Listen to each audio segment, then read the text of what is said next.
নমস্কার বন্ধুরা, আমার সাধারণ রান্নাঘরে আপনাদের সবাইকে সাদর আমন্ত্রণ। এবারে শুরু করছি আমি আমার রান্নাবান্না। আজকে আমি খুব সুস্বাদু ছোলা পালং শাকের ঘন্ট নিয়ে হাজির হয়েছি। এটা কিন্তু সম্পূর্ণ নিরামিষ।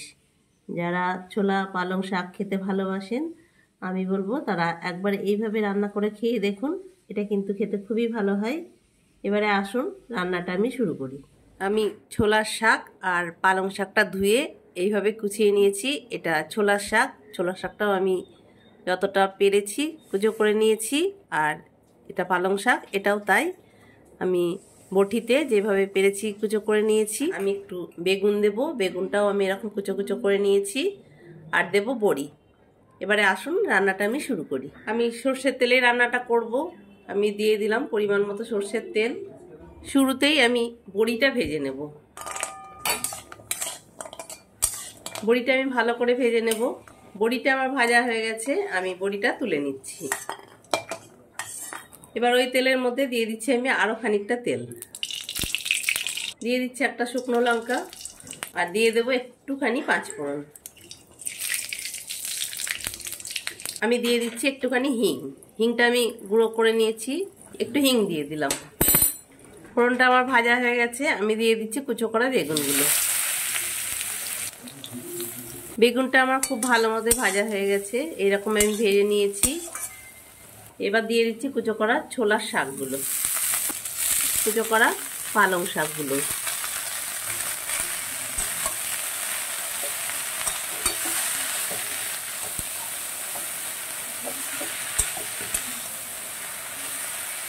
এবারে দিয়ে দিচ্ছি পরিমাণ মতো হলুদ, দিয়ে দিচ্ছি পরিমাণ মতো লবণ, দিয়ে দিচ্ছি পরিমাণ মতো চিনি।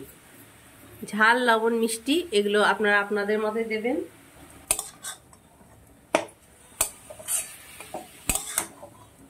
এবারে আমি একটু চাপা দিয়ে দেব।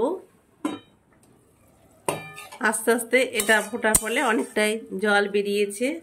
আমি আরও একটু এটাকে ঢেকে দেব। শাকটা ঢেকে দেওয়ার মধ্যেই আমি আদা আর কাঁচা লঙ্কা বেটে নেব।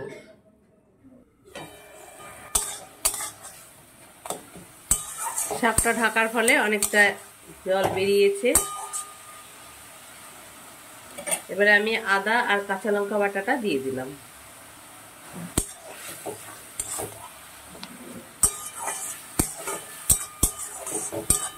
এইভাবে ছোলা পালং শাকের ঘন্ট করলে খেতে কিন্তু খুবই ভালো হয়।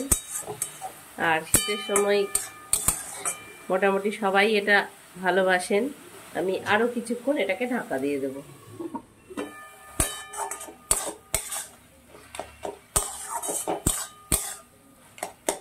আদা আর কাঁচা লঙ্কা দিয়ে বেশ খানিকক্ষণ আমি ঢাকা দিয়ে রেখেছিলাম। এবারে আমি দিয়ে দিচ্ছি বড়ি ভাজাটা। যে বড়িটা আমি শুরুতেই ভেজে নিয়েছি, সেই বড়িটা আমি এরকম করে ভেঙে নিয়েছি, সেটা দিয়ে দিলাম।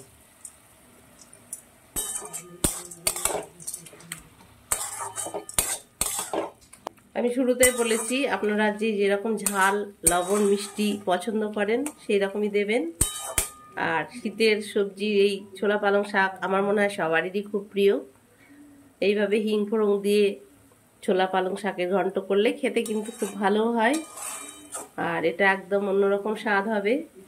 আমি এইভাবে আরও বেশ কিছুক্ষণ এটাকে নেড়ে চেড়ে নেব।